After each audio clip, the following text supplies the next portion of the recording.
are studying in Genesis. We have been now for some time, and we come to the last class, in fact, tonight.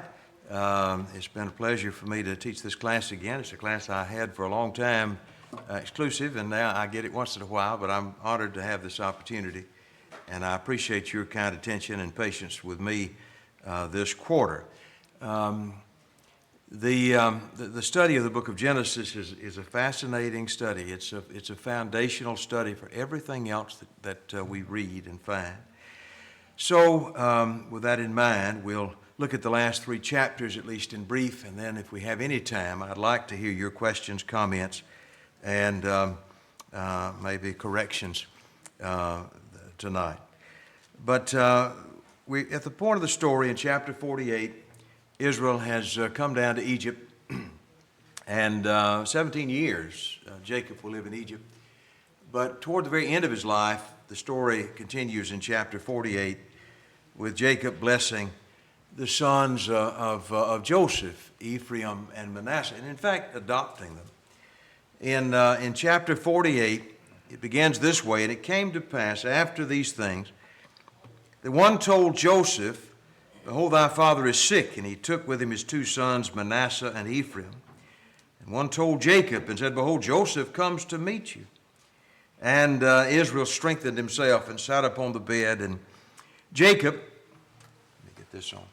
Jacob said unto Joseph, "God Almighty appeared unto me at Luz in the land of Canaan, and blessed me, and said unto me, Behold, I will make thee fruitful and multiply thee, and will make of thee a multitude of people. And I will give this land to thy seed after thee for an everlasting possession. And now thy two sons, Ephraim and Manasseh, which were born unto thee in the land of Egypt, before I came unto thee into Egypt, are mine.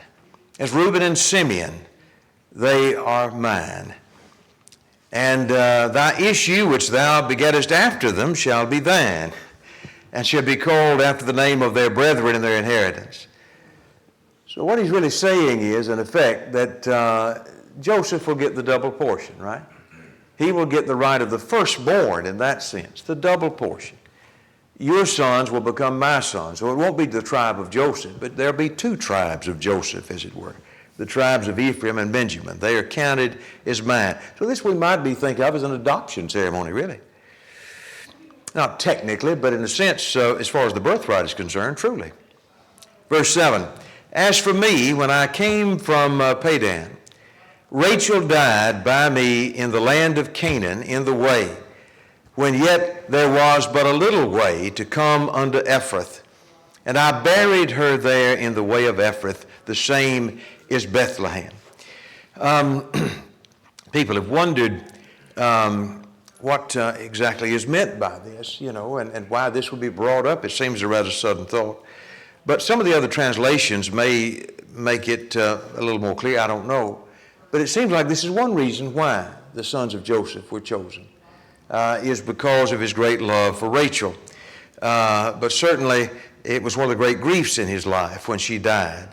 But it's her firstborn, not the firstborn of any of the other wives, but the firstborn of Rachel that will receive, as it were, the birthright.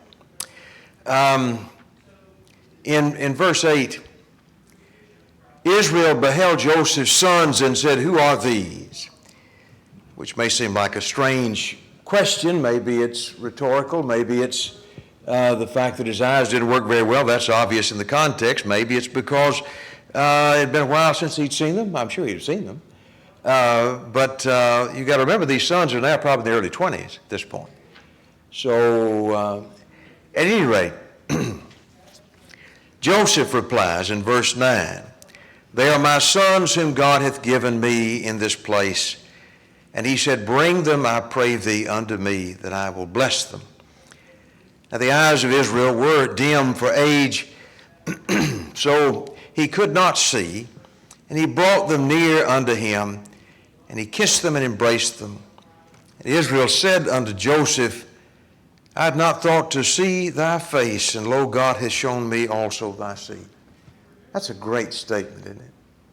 I don't know why I think of that phrase. It's over in Ephesians, isn't it, where Paul writes that God who can do exceedingly abundantly above all that we ask or think. Isn't that so? Isn't that so? Well, Jacob, rather, knew that feeling. I've been blessed in ways I couldn't have imagined just a few years ago. Even in his old age, he still recognizes the blessing of God. So, verse 11, Israel said, verse 12, I'm sorry. And Joseph brought them out from between his knees, and he bowed himself with his face to the earth. It seems that the sons were there standing close beside, being embraced by Jacob in this, again, adoption ceremony. And now Joseph took them both, Ephraim at his right hand toward Israel's left, and Manasseh in his left hand toward Israel's right, and brought them near to be blessed. But Israel stretched out his right hand, laid it upon Ephraim, who was the younger, and his left hand upon Manasseh, guiding his hands wittingly, for Manasseh was the firstborn. Normally you would put the firstborn toward the right hand to be blessed, the right hand, the dominant son, but they're reversed. Joseph had his view of what was going to happen, but Jacob changed the plan, and he did so with great purpose. It was not accidental, as he thought, as Joseph thought. Verse 15, and he blessed Joseph. He blessed Joseph by blessing his sons.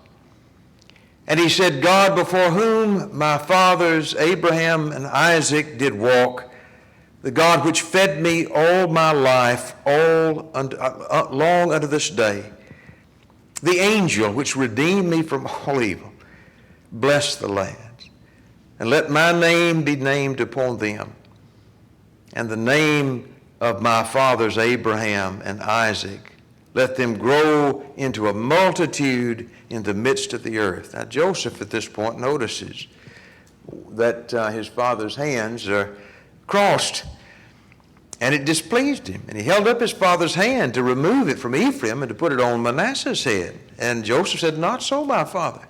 This is the firstborn. He thought he just couldn't see him. And his father refused. He said, I know it, my son, I know it. He shall also be a people and shall be great, but truly his younger brother shall be greater than he. By the way, don't you find that interesting coming from Israel? Who knew something about that?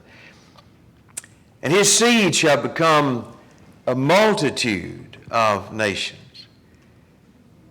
And he blessed them that day, saying, in thee shall Israel bless, saying, God make thee as Ephraim and as Manasseh. And he set Ephraim before Manasseh. And by the way, as you know the story, Ephraim would be before Manasseh, wouldn't he? Ephraim would be the dominant tribe in the north. The first king of Israel came from Ephraim. And so, that's where the tabernacle dwelt, was in Shiloh. So, we see that come true here. What we realize is that these blessings are more prophecies, really, aren't they? This is not just here's old granddaddy say what he thinks his grandsons are going to be. This is the idea of God communicating through the patriarchs. That's what the patriarchal period was, wasn't it? Spokesman for God. And then after blessing these two sons, Israel said unto Joseph, verse 21, behold, brother, I die. But God shall be with you and bring you again unto the land of your fathers. Moreover, I have given to thee one portion above thy brethren. I find this interesting. Anybody have another translation in verse 22 of the word portion? Shoulder, yeah. It's sort of like the neck and the shoulder. It's a very literal picture. To say somebody is one portion, to say they're just a neck taller than everybody else. You see all these guys about the same height, and then one of them's a neck. So I'm going to put you above. That's an interesting way to say that. Mine says, I have given to you, rather than your brothers, one mountain slope. Mountain slope. How about that? So that's the idea. You're in that sense taller than the rest. because you have the double portion.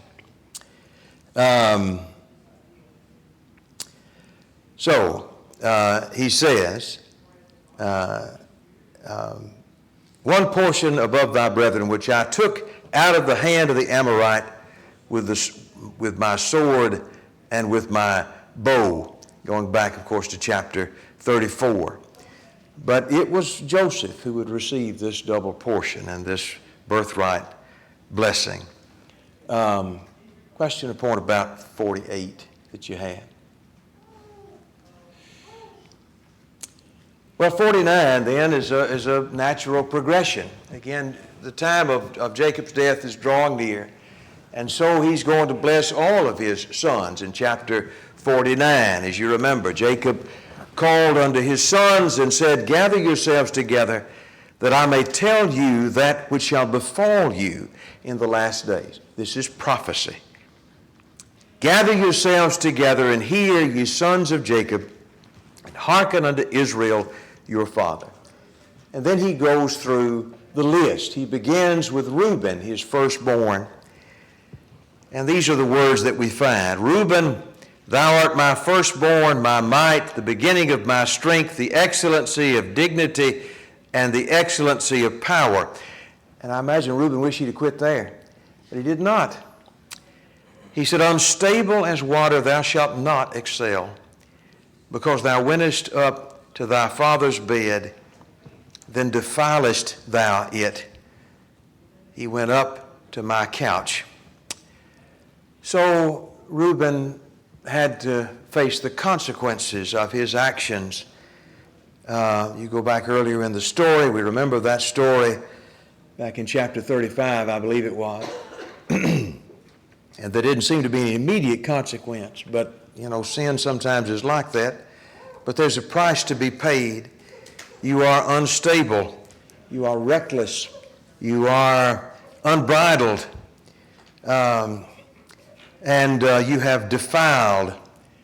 That's what adultery is, isn't it? Defiling. Isn't that what the Hebrew writer said?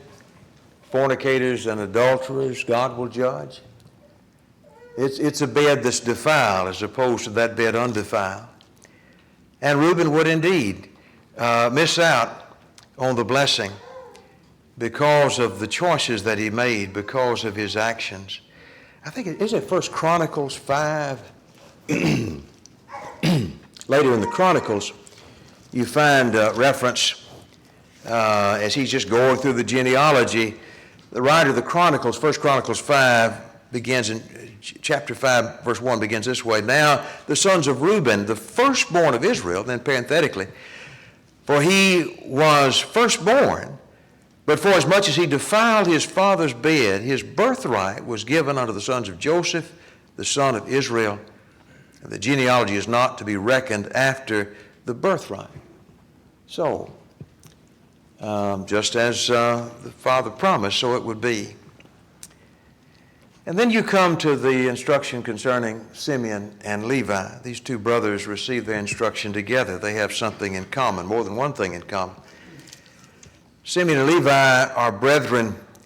Instruments of cruelty are in their habitations. You remember that story also from chapter 34. What did these guys conspire to do?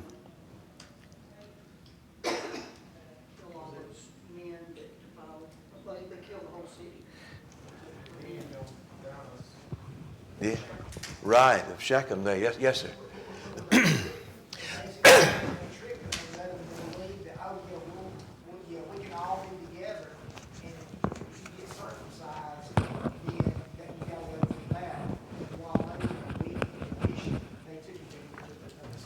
And they sure did, didn't they? And they didn't consult their father or anything like that. They just kind of took matters in their own hands. Yeah, oh, my soul come not into their secret. Unto their assembly, mine honor, be not thou united. For in their anger they slew a man, in their self-will they dig down a wall, the old King James says. Do you have another translation there in verse 6?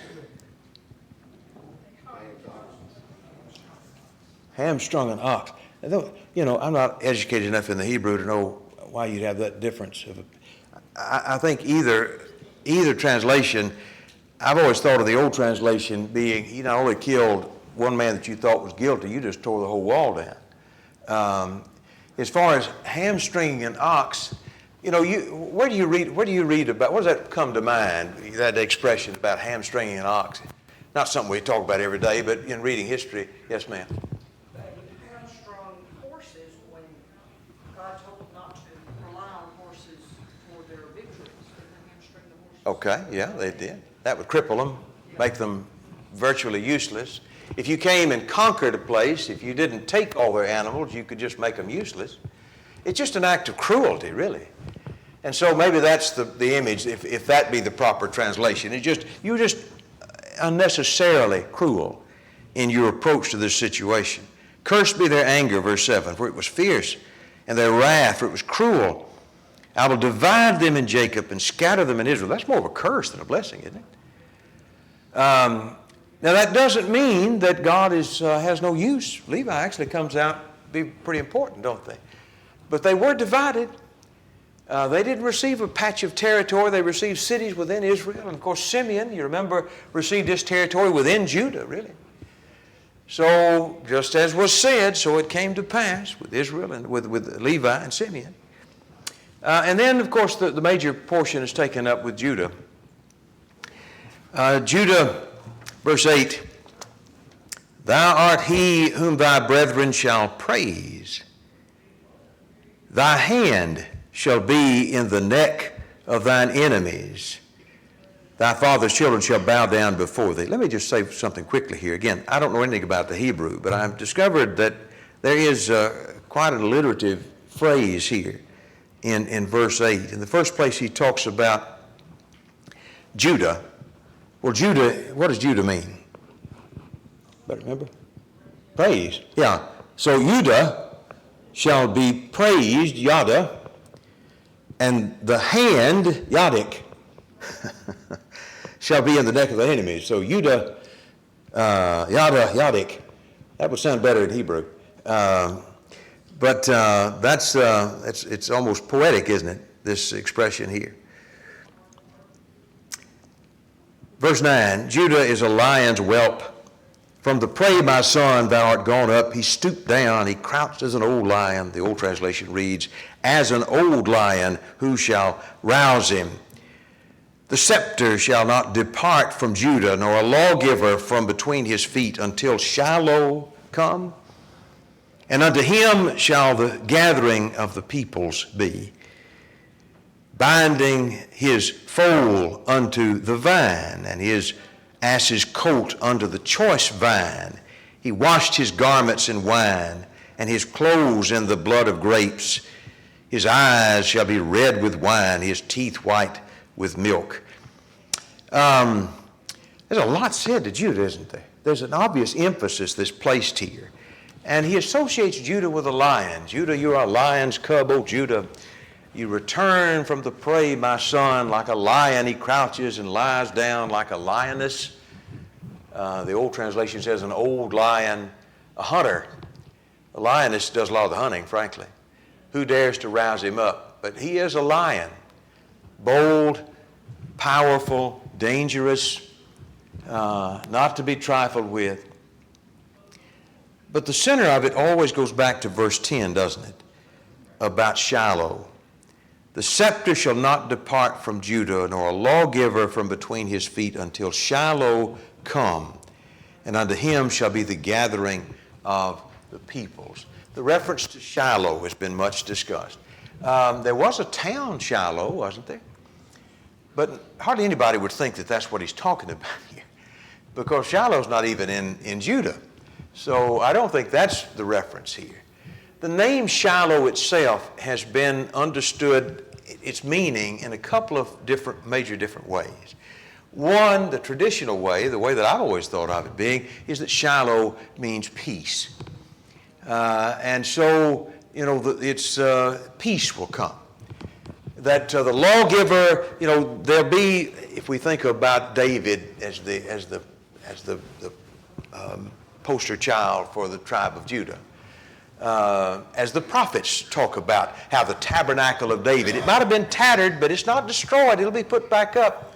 That Davidic line, that's what maybe I've always thought he has in mind here, will not be destroyed till Shiloh comes. And knowing the Old Testament as you do, you know, there were several times when it looked like from the outside it might not last. But until the Prince of Peace comes, God will preserve that line of the tribe of Judah. That's the way I've always thought of it. Another popular view held by smart folks is that actually the word Shiloh is not really maybe best understood as peace, but again, for those who know the Hebrew, and I don't, they suggest the word might collectively be understood to mean whom to he. That is, he to whom it belongs. In fact, Brown, Driver, and Briggs say, he whose it is, that which belongs to him. And they go back to a passage in Ezekiel, I believe it is. Where am I thinking about over there? Ezekiel 21, maybe? There's a prophecy in Ezekiel. This is at the time when, of course, the northern tribe had been long taken away, and the southern tribe was in the process of being destroyed. And Zedekiah, who was a sort of a skunk and an unworthy man, was going to be taken off the throne. But Ezekiel 21:27, God says through Ezekiel, I will overturn it, and it shall be no more until he comes whose right it is. I will give it to him. So if you take this view, then maybe that passage is a parallel with it. At any rate, the Net Bible understands it in that last sense. The scepter will not depart from Judah, nor the ruler's staff from between his feet, until he comes to whom it belongs. The nations will obey him. Either way you see the word Shiloh, and I'm not trying to be confusing, I'm just trying to give a couple of reasonable possibilities. But it's still a Messiah, isn't it? Whether you see Shiloh as being the Prince of Peace, or Shiloh meaning he to whom it belongs, it's still talking about the Lord, isn't it? So it's still a messianic prophecy. You'll have to decide which you think fits best in the context. And then he talks about Zebulun. Verse 13, very brief. Zebulun shall dwell at the haven of the sea. He shall be for a haven of ships, and his border shall be unto Zidon. What's curious about that is that when Zebulun received his territory, it wasn't on the sea. It was sort of between the Sea of Galilee and the Mediterranean Sea. And so most have understood this to mean not that they literally were on the seacoast, but they would make their living connected with the commerce that came from the sea. That's about the best I can do with that. When it comes to Issachar is a strong ass couching down between two burdens.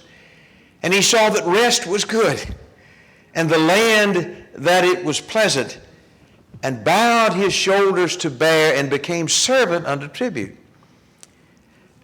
Most folks seem to think, again, this maybe goes back to the time of the conquest, when Issachar did a particularly poor job of ridding the land of the Canaanites. They thought that was too much work. They liked to rest.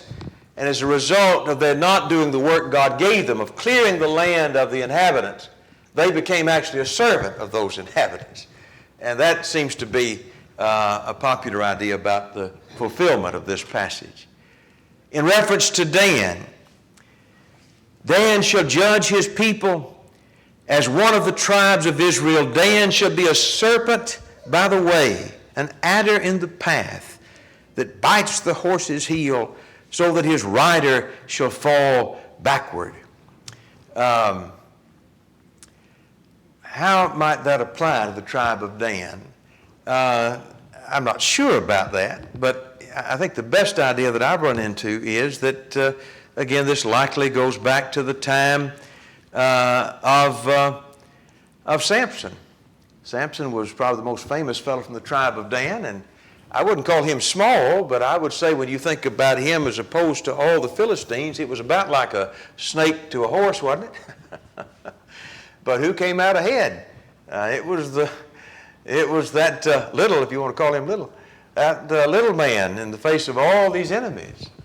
And so perhaps that's the picture here. I think a lot of this does focus on that period of the captivity, of the conquest, I should say, in the time of the judges. And you have Gad, very brief mention here. Before we get to that, verse 18 is interesting. It seems to be sort of a prayer that is interjected by Jacob. Now, others may have a different view of it. But it seems in the first person, Jacob says, I have waited for thy salvation, O Lord. Maybe after talking about deliverance, Jacob says, that's been the story of my life, looking for deliverance. And so it's an interjection of faith in God. And then 19, you have the prophecy concerning Gad. Gad, a troop shall overcome him, but he shall overcome at the last. Anybody have another translation of verse 19? A troop shall reign. Mm-hmm. Shall reign. Yeah. I guess that would be pretty likely. Yeah, they were over in the Transjordan, weren't they? But they were able to hold their ground, and so they chose maybe a land further away from their brethren, but they were able to succeed over there east of the Jordan to defend their territory. And then a word about Asher. Out of Asher his bread shall be fat, and he shall yield royal dainties. Asher was in the breadbasket, and so maybe that's what the reference is, that they would grow food that would be fit for a king. They would be blessed in a fruitful land up there in the Jezreel Valley. And then Naphtali. Naphtali is a hind let loose. He giveth goodly words. That's puzzled a lot of folks through the years. Maybe you got a better answer than I do for that. But again, I think about the period of the judges, and probably the most famous fellow I can think of right offhand out of Naphtali would go back to the story of it's chapter 5, isn't it? Deborah and Barak is what I'm trying to think of. Deborah and Barak. Barak was from the tribe of Naphtali, Kadesh Naphtali. And, of course, we give Deborah the credit, but Barak is also mentioned as a hero of faith, by the way. And between the two of them, they were able to not only win a great victory, but sing a great song. And so in chapter 5, then sang Deborah and Barak, the son of Amminadab, on that day saying, and then we find this great song of victory. So maybe that's one way we can understand these words, is a hind let loose, he giveth goodly words. And then, of course, Joseph seen together here by his two sons. But Joseph is a fruitful bough, even a fruitful bough by a well, whose branches run over the wall. You can just get the idea of an overgrowing plant, fruitful. He says in verse 23, the archers have sorely grieved him and shot at him and hated him. What do he has in mind there? Everybody's shuffling their feet when that was going on. But his bow abode in strength, and his arms of his hands were made strong by the hands of mighty God of Jacob. From thence is the shepherd, the stone of Israel, even by the God of their father, who shall help thee, and by the Almighty, who shall bless thee with blessings of heaven above, blessings of the deep that lies under, blessings of the breast and the womb. Blessings of thy father have prevailed above the blessing of my progenitors under the utmost bounds of the everlasting hills. They shall be on the head of Joseph, on the crown of the head of him that was separate from his brethren. How appropriate. I don't think that needs a lot of discussion. We can see how he won the victory by the power and help of God to go from disaster to the very top, to the Savior, and becomes in that sense a figure for the Savior. And then finally we have Benjamin. And though Benjamin was a beloved son, he didn't get much ink, did he? Benjamin shall, the old translation reads, raven as a wolf. In the morning he shall devour the prey, and at night he shall divide the spoil. Best explanation again that I have for that goes back to the period of the Judges. You can read the Judges about the tribe of Benjamin. They were a fierce tribe. They weren't always on the right side, but they were always hard to deal with. So maybe that's the idea there, the fierceness of that tribe in years to come. And then what he does in the last part of this chapter is that Jacob charges them and said to them, I am to be gathered unto my people. Bury me with my fathers in the cave that is in the field of Ephraim the Hittite, in the cave that is in the field of Machpelah, which is before Mamre, in the land of Canaan, which Abraham bought with the field of Ephraim the Hittite for a possession of a burying place. That goes back to chapter 23. That's been a long time ago. But even though that had been a long time ago, that place, and the Israelites weren't there anymore, but it was still their place. They had more respect for property rights than some folks do today. Now, he had already told Joseph this, but he wanted to tell all the sons this together. Bury me, not here, bury me at Machpelah. Verse 31, there they buried Abraham and Sarah his wife, and there they buried Isaac. All of that we knew. And Rebekah. We didn't know that before that I know of. I think that's the first time that's been mentioned. The death of Rebekah wasn't mentioned explicitly. It was implied.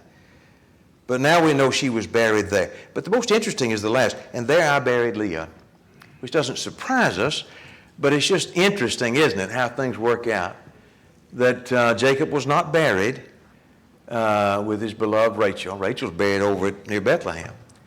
But he will be buried with Leah and these other family members. The purchase of the field and of the cave that is therein was from the children of Heth, 170 years or something like that early.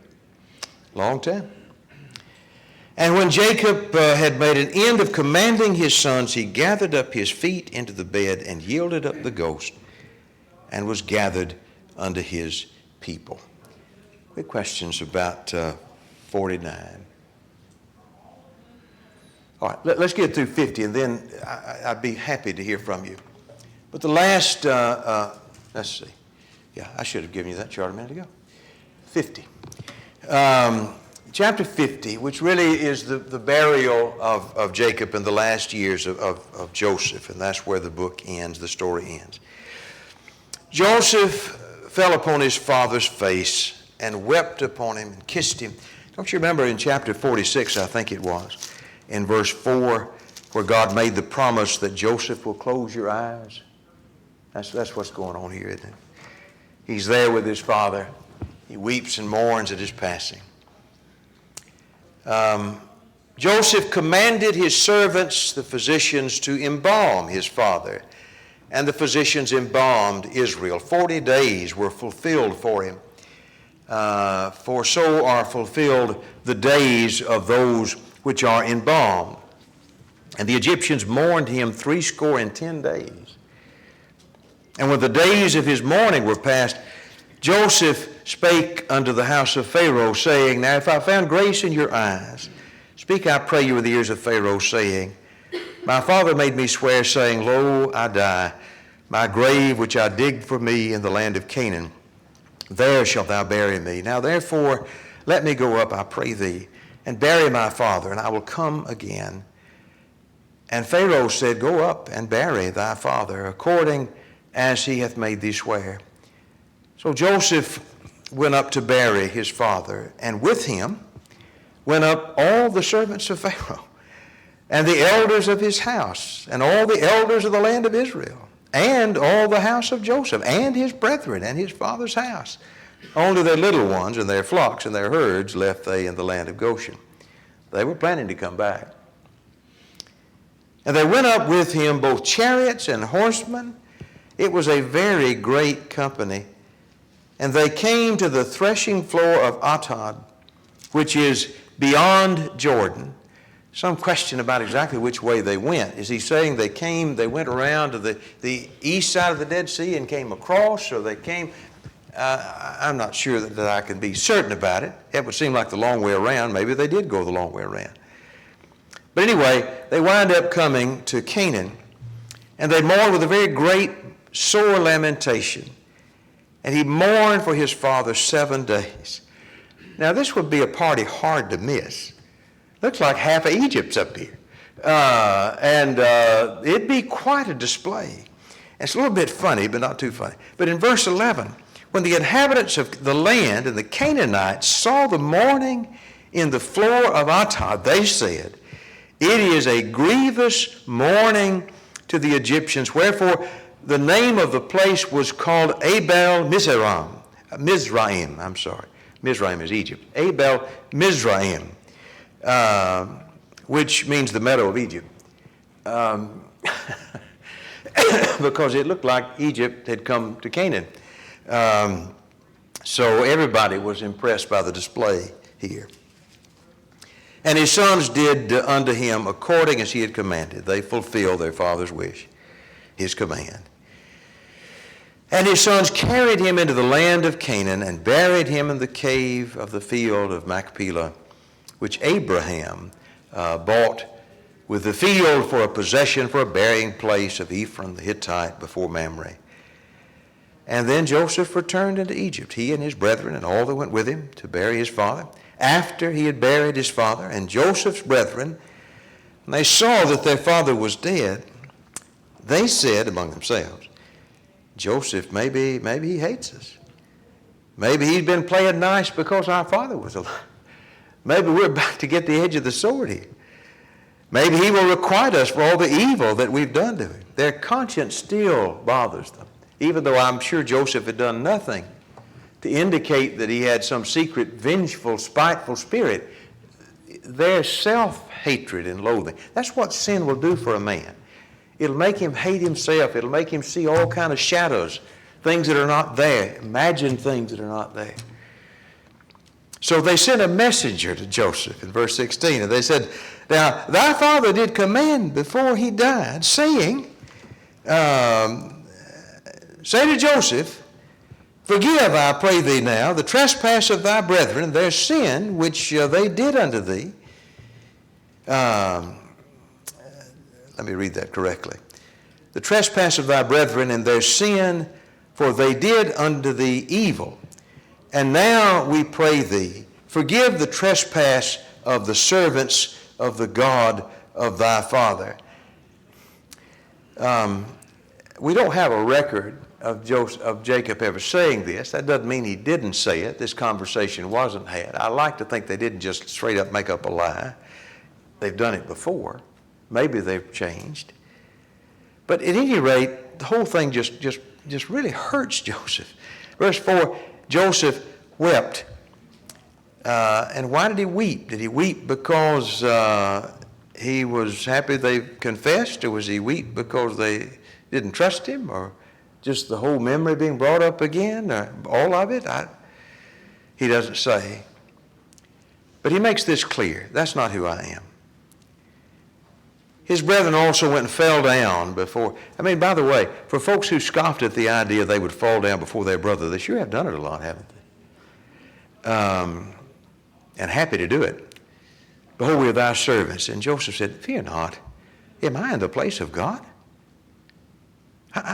That's also interesting too. Somebody made this point, I hadn't thought of it before. They said the book of Genesis begins with Eve wanting what belonged to God. And it ends with Joseph saying, "I wouldn't dare take what belongs to God." And that's interesting. Verse 20. "But as for you, you thought evil against me." We all know that. "But God meant it unto good, to bring to pass as it is this day, to save much people alive." Now therefore fear ye not, I will nourish you and your little ones. And he comforted them and spake kindly to them. And he did. He did exactly what he promised. And Joseph dwelt in Egypt, he and his father's house. And Joseph lived to be 110 years old. I think, I'm no math whiz, I think that means he lived there for 93 years. That's a long time. 54 years, I think, after Jacob died. And Joseph saw Ephraim's children of the third generation. The children also of Machir, the son of Manasseh, were brought up upon Joseph's knees. And Joseph said unto his brethren, I die, and God will surely visit you, and bring you out of the land, unto the land which he sware to Abraham, to Isaac, and to Jacob. And Joseph took an oath of the children of Israel, saying, God will surely visit you, and you shall carry up my bones from hence. Just as his father had asked for an oath, so he does. The difference that's curious is, when his father died, they took him right up and buried him. This time they don't. Now the reason is not stated. This is supposition, but folks have surmised that maybe the atmosphere has changed. And maybe that freedom of movement is not as it once had been. You know, Joseph is the hero, but he was the hero a long time ago. You know how easy it is to forget? You know how hard it is for me to explain to teenagers who Bo Jackson was? That hurts my feelings. I'm not even an Auburn fan. I said, what's wrong with y'all? You know, fame, I don't care how famous you are. That comes and it goes in a hurry. And suddenly nobody remembers you. But he said, I know this. God will one day, take us out of here. And when he does, you take my bones with you. And by the way, that's exactly what happens in Joshua 24, isn't it? He's buried there. So Joseph died, being 110 years old, and they embalmed him, and he was put in a coffin in the land of Egypt. And by the way, it's that little point that of all the great things in Joseph's life, that's the point that's remembered. His faith in God, even to the end. Okay, so we've concluded our efforts to try to bring Genesis to mind. It's inseparably tied, is it not, to the next study. Donald will take you with Exodus. And what sense would Exodus make if you didn't have Genesis? There'd be a lot missing, wouldn't it? But really, that's true about the whole Bible, isn't it? The whole Bible, the whole story is based on the beginning. The redemption story is founded here. So it's a great study. I appreciate your kind attention and your patience with us. And I hope that you feel more confident in your knowledge of Genesis even than you did before. Thank you very much for your kind attention and your help tonight.